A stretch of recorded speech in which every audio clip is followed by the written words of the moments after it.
Vamos a conversar con Iván Petrella, él es legislador del PRO, encabezó la última lista de candidatos a legisladores aquí en la ciudad de Buenos Aires y viene más desde la academia, ¿no?, a sumarse al PRO y a la actividad partidaria electoral. ¿Qué tal? Buen día. ¿Qué tal, María? Gracias por la invitación. Sí, digamos, fui profesor universitario toda mi vida, tratando temas, la verdad, como académico de la relación entre políticas públicas, ideales de la democracia.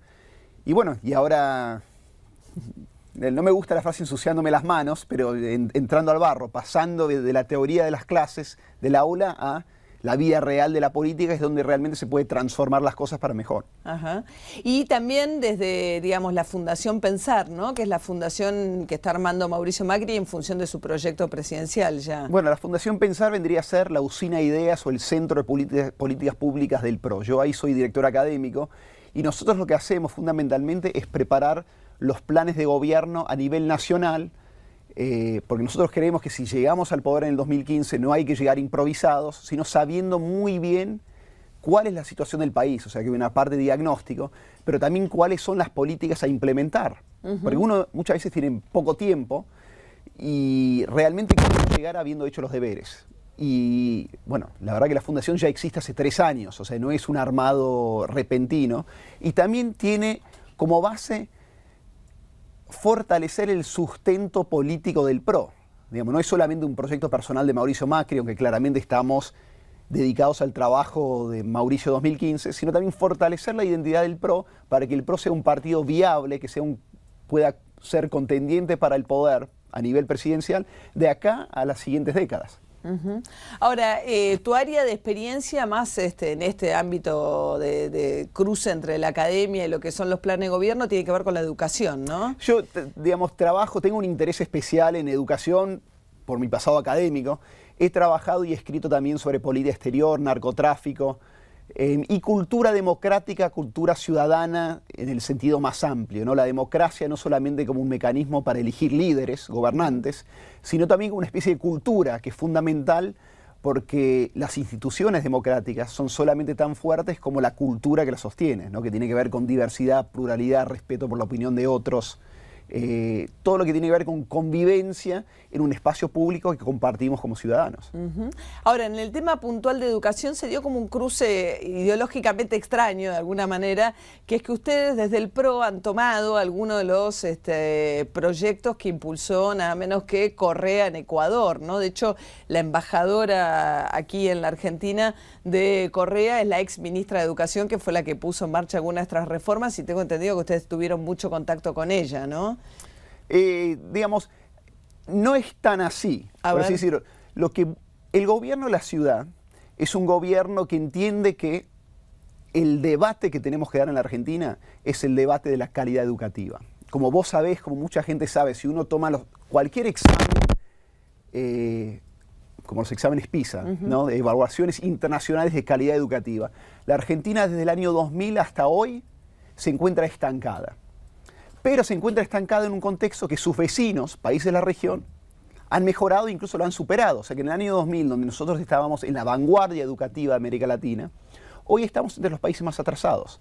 Nos han superado en algunas instancias Brasil, Perú, Uruguay, Chile. Y esto es un fenómeno bastante nuevo en la Argentina.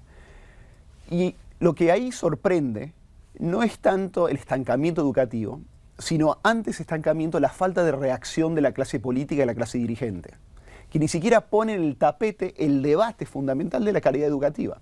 Y eso es lo que ha hecho Correa y otros países de la región. Digamos, lo interesante de Ecuador, y yo escribí una nota en La Nación al respecto, no es tanto las políticas que implementó, porque son políticas que también implementó Brasil, por ejemplo, como bien menciona Mariano Narodowski en un artículo que salió publicado ayer, y otros países latinoamericanos.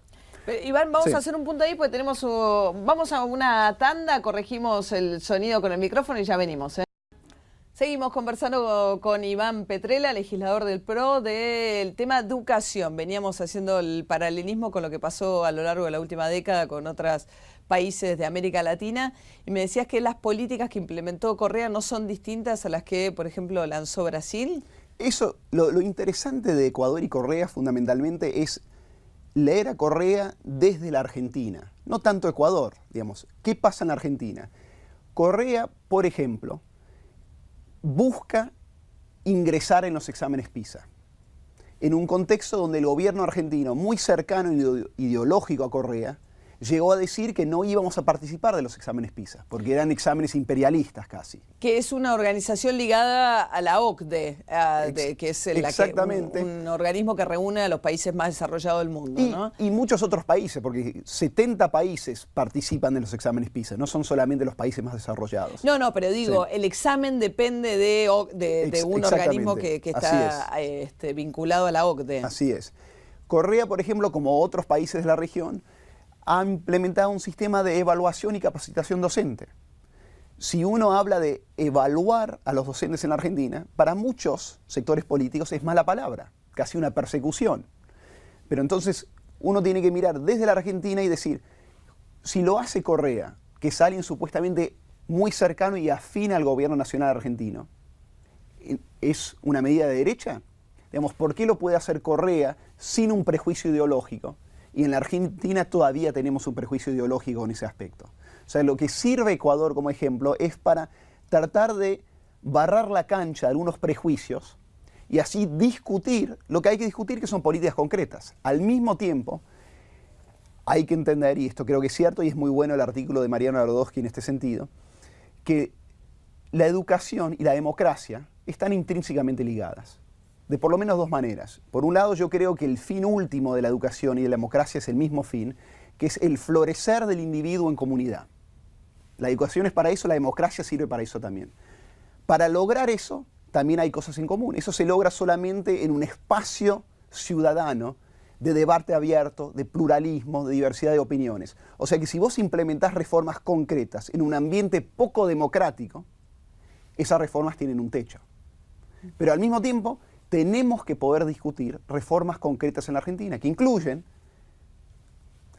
tomar los exámenes internacionales para compararnos con los mejores, armar convenios, como hace el gobierno de la ciudad, con sistemas educativos que están en la vanguardia del mundo, como Finlandia, como el estado de Massachusetts en Estados Unidos, que hace nuevamente el gobierno de la ciudad, como tener una visión global de la educación y no sentir que si estamos adaptando, porque nunca se imita, se adapta, ideas de afuera, estamos colonizando la educación argentina, como dicen algunos sectores políticos cuando uno busca implementar algo que encontró que sirve bueno, pero lo que afuera. pasa es que Mariotto, por ejemplo, el propio kirchnerismo tomó ideas de Correa y lo citó como cuando fue incorporada en la Constitución de Ecuador la educación como un servicio básico, de ahí limitar de alguna manera el derecho a huelga de los docentes. Eso es algo que Mariotto está queriendo llevar a la legislatura de la provincia de Buenos Aires, obviamente con mucha resistencia por parte de los gremios, pero invocando justamente lo que hizo Correa en Ecuador, ¿no? Claro, pero ese no es el tema fundamental, nuevamente. El tema no es limitar el derecho al paro. Digamos, el tema fundamental es discutir y implementar reformas que lleven a la calidad educativa. Y para esto necesitan incorporar evaluación docente. Bueno, como evaluación y capacitación docente. Pero evaluación es para saber dónde uno está parado. Digamos, la evaluación docente no tiene una mirada punitiva, que es lo que se teme en muchos casos. No es así, es para saber dónde uno está parado y para poder armar un mapa estadístico de el país. Digamos, la Argentina es un país que no tiene estadísticas en muchos ámbitos, incluyendo la educación. Yo no sé si además de la ciudad de Buenos Aires hay otro distrito en el país que tiene un mapa educativo armado, que sabe cuáles son los colegios que andan bien, cuáles son los colegios que andan más o menos, dónde faltan vacantes, dónde sobran lugares, donde se puede entonces implementar una mirada y políticas de mediano plazo. Eso es lo que hace falta. Y ahora, sin evaluación no lo puedes hacer. No hay una evaluación sostenida en el tiempo, no hay una evaluación seria a los docentes hoy en la Argentina. ¿La hacen los propios gremios docentes o no? Los gremios docentes hoy, tengo entendido yo, no soy especialista en este tema, tengo entendido que son parte del proceso de análisis y capacitación, y eso está bien, tienen un lugar para jugar. Pero ese rol, creo yo, tiene que estar en el Estado y es parte, que se ha logrado en la ciudad de Buenos Aires, de la recuperación del Estado para poder implementar políticas a mediano plazo. Eso hay que hacerlo a nivel país también. Creo que incluso Sturzenegger había hablado de algunas experiencias en las cuales el salario docente a partir de determinado punto estaba ligado a rendimiento. No sé a qué experiencia se refería. Digamos, hay distintas medidas en distintos países del mundo. En el caso puntual de Ecuador, el salario docente tiene que ver ya no tanto con la antigüedad, sino con la formación y la capacitación. Digamos, yo creo que, y acá hablo a título personal, porque esto no es un rubro que me compete a mí, la implementación de políticas públicas concretas, pero obviamente tiene que incluir las dos cosas. Digamos, la antigüedad es importante, por lo menos porque uno adquiere experiencia práctica en el aula y eso es algo fundamental. Digamos, experiencia con distintos chicos, sus necesidades. Hoy pesa más la antigüedad que la capacitación. Hoy pesa más la antigüedad, tengo entendido. Sí. Salarialmente hablando. Salarialmente hablando, sí. Sí. Claramente, un tema fundamental es poner en el tapete el debate por la calidad educativa y también reconocer que todos nosotros, como ciudadanos, tenemos que darle prioridad al tema. Digamos, tiene que ser un tema del cual nos preocupamos todos, tenemos que hacer el seguimiento de los colegios, el seguimiento de nuestros chicos si están en el colegio, y también presionar a todos los políticos para que tengan como un tema fundamental de la Argentina futuro el tema de la calidad educativa. Sí, y también la cantidad de años, ¿no? La incorporación de lo que se llama la educación temprana, ¿no? Porque toda la evidencia, un poco cuando se discutió todo el tema de las vacantes en la Ciudad de Buenos Aires, aparecieron algunos estudios que muestran que toda la evidencia en el mundo, sobre todo para los sectores más vulnerables, demuestra que cuanto más temprana la escolarización, más chances de que esos chicos permanezcan después en la escuela y terminen, porque el gran drama es los chicos que dejan en la escuela en tercer año del secundario, ¿no? Que es donde se produce ese quiebre, donde se los pierde, digamos, de poder incluirlos dentro del sistema, ¿no? Así es. Mira, hoy es bastante dramático la situación en Argentina. Hoy, de los chicos que empiezan la secundaria, en el país, el 50% de los chicos no terminan la secundaria. Del 50% que termina, el 25%, más o menos, no entiende lo que lee. Es una situación bastante dramática. Y tenés razón vos, y está muy estudiado como decís, que cuanto antes un chico ingresa en un sistema educativo, o por lo menos de contención social, especialmente los más vulnerables, que incluyen un elemento pedagógico educativo, mejor. Pero eso, cabe notar, también está estudiado, que importa no solamente el ingreso al colegio o el sistema escolar cuanto antes, sino también lo que sucede en la casa. O sea que hay también un sistema de valores, muchas veces identificados con la clase media, que tienen que ver con el esfuerzo, con el diálogo con los padres y no sentar a los chicos frente al televisor, con leerles a los chicos, y tiene mucho que ver también. Hay una relación bastante directa entre padres que terminaron la secundaria y chicos que terminaron la secundaria. Por eso también el gobierno de la ciudad ha impulsado ahora un sistema para que padres o adultos que no hayan terminado la secundaria puedan terminar la secundaria mientras estén trabajando, porque creemos que eso también se contagia hacia abajo. O sea que, digamos, el debate que viene para ustedes en materia educativa tiene que ver con la calidad fundamentalmente y buscar formas de medir la calidad educativa, de evaluarla. Evaluarla y mejorarla. Evaluarla y mejorarla en un diálogo entre el Estado y los docentes. Digamos, claramente no se hace de manera unilateral. Los docentes son partícipes de este proyecto y el proyecto es para ellos y para los chicos, porque la evaluación docente y la capacitación docente es, por un lado, una inversión en nuestros docentes y por ende una inversión en nuestros alumnos, en nuestros chicos. Y hay que entenderlo de esa manera. ¿Y estos son algunos de los temas que están trabajando desde la Fundación Pensar?